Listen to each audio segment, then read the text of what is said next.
Hey, y'all, let me tell you a story that still gives me chills, like something straight out of a movie, but it's real, or at least, it feels that way. Picture this. A guy named Marcus, coming back to his small hometown in Georgia after a decade grinding it out in New York City, building a fortune nobody back home could even dream of. He's got everything: money, power, a sleek penthouse overlooking Manhattan, but there's one thing he's got to know. Is the woman he left behind. His wife Lena, still the same girl he fell in love with under the old oak tree by the river, all those years ago? Marcus rolls into town, but he's not pulling up in a Bentley with a chauffeur.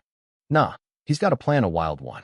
He ditches the tailored suits, throws on a ratty jacket, glues on a scruffy beard, and smears dirt on his face like he's been living under a bridge. He's got this beat-up duffel bag slung over his shoulder, looking like he's got nothing but regrets to his name.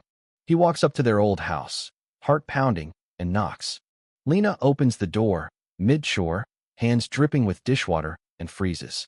Her eyes narrow, and you can see the spark of recognition die before it even starts. "Marcus," she says, voice flat, like she's staring at a ghost she'd rather forget. "You're back with nothing?" She doesn't even wait for an answer, just grabs the soapy water bucket and splash, douses him right there on the porch. "You're a failure," she spits. "My biggest mistake." The wet clothes slap against his skin, soap stinging his eyes, and Marcus, he just stands there, dripping, heart cracking like old pavement. See, Marcus had been sending money home when he could, letters when he couldn't, dreaming of Lena every night in that cold New York apartment while he built his empire. But Lena? She'd moved on. Enter Travis, this slick-talking guy from the neighborhood, all charm and cologne, strutting in like he owns the place. Lena points at Marcus, still dripping on the porch, and laughs cold, sharp, like a knife. "Look at him, Travis. 10 years, and he's got nothing. Thank God I've got you now. Thank God I'm carrying your kid." The words hit Marcus like a freight train. He drops to his knees, not because of the water, but because his whole world just shattered. From inside the house, a radio's playing some old hymn about forgiveness. But out here, there's none of that. Now, Marcus isn't just some broken man. He's been planning this. Back at a motel, he'd stashed a package of cheap wig, fake dirt, the works, all to test Lena's heart. He'd told his assistant, Jamal, "If she's loyal, I'll give her the world. If not," he didn't finish that sentence.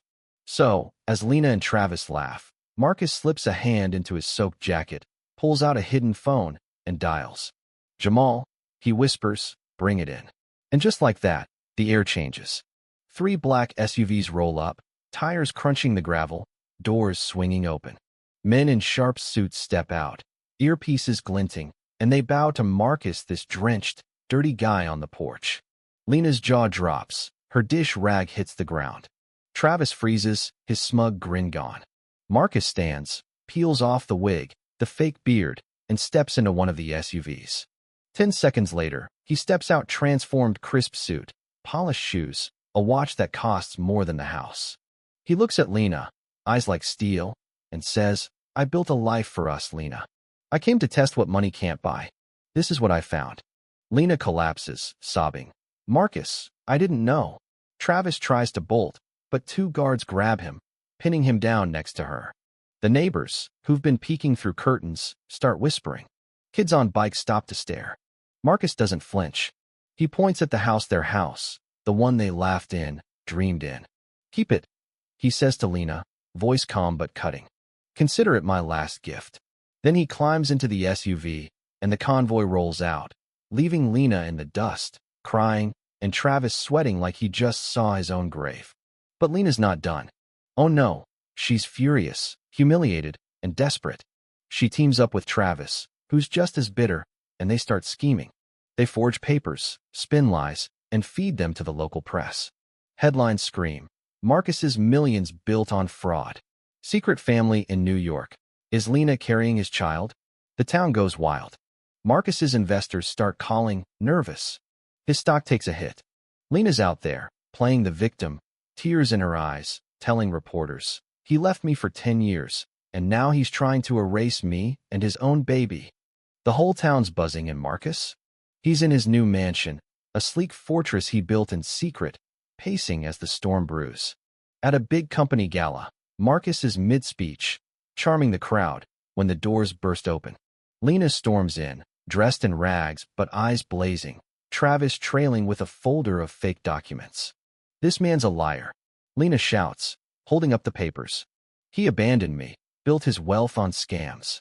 The room gasps, cameras flashing. Travis smirks, thinking they've won. But Marcus? He's ready. He nods to Jamal, who rolls out a projector. "Let's talk truth," Marcus says, cool as ice. Up on the screen, audio of Travis bragging about his cons, photos of Lena signing those forged papers, bank records that expose their lies. The crowd turns on them. Lena's screaming, "He's framing us," but Travis, seeing the tide shift, shoves her aside. "You're on your own," he snarls and bolts. Security drags Lena out, her cries echoing. "Marcus, you'll pay for this." Lena's world collapses. Travis vanishes with their last dime. The house she thought she'd sell? Gone, scammed by fake buyers Travis set up. She's pregnant, penniless, and shunned. Months later, she's living under a bridge, giving birth on cold concrete. A few kind strangers help, but her baby boy gets sick. She begs for money, but the hospital turns her away. The baby dies in her arms, and Lena breaks, burying him herself in a shallow grave, her sobs swallowed by the night. One day, Marcus's convoy rolls through town. He spots a frail figure in the dirt and tells his driver to stop. It's Lena, unrecognizable, hollow-eyed. "What happened?" he asks, voice shaking. She tells him everything: the betrayal, the loss, the baby. Despite it all, Marcus feels a pang of the old love, the girl under the oak tree. He helps her up, takes her to a salon, buys her clothes, food, a new start. In the car, Lena sees Nadia, Marcus's fiancée, radiant and poised. Lena whispers, "My best friend marrying you." Marcus hands her a check for $50,000. "Start over," he says. "Prove you've learned." 2 days later, Marcus and Nadia marry in a dazzling ceremony, the whole town watching. Lena's there, quiet in the back, tears in her eyes, but no bitterness, just regret. Marcus and Nadia build schools, hospitals, a legacy of kindness. Lena opens a small store with the money, feeding families, sharing her story. Greed breaks you, but humility rebuilds you. So what do y'all think? If you were Marcus, could you forgive Lena after that betrayal? Was Nadia wrong to marry her best friend's ex? Is this justice, or is Marcus playing a colder game? Drop your thoughts in the comments, share this story if it hit you hard, and hit that subscribe button for more real-life dramas that make you think. I'm just here in Atlanta, sipping coffee, wondering what you'd do in Marcus's shoes. Let's talk.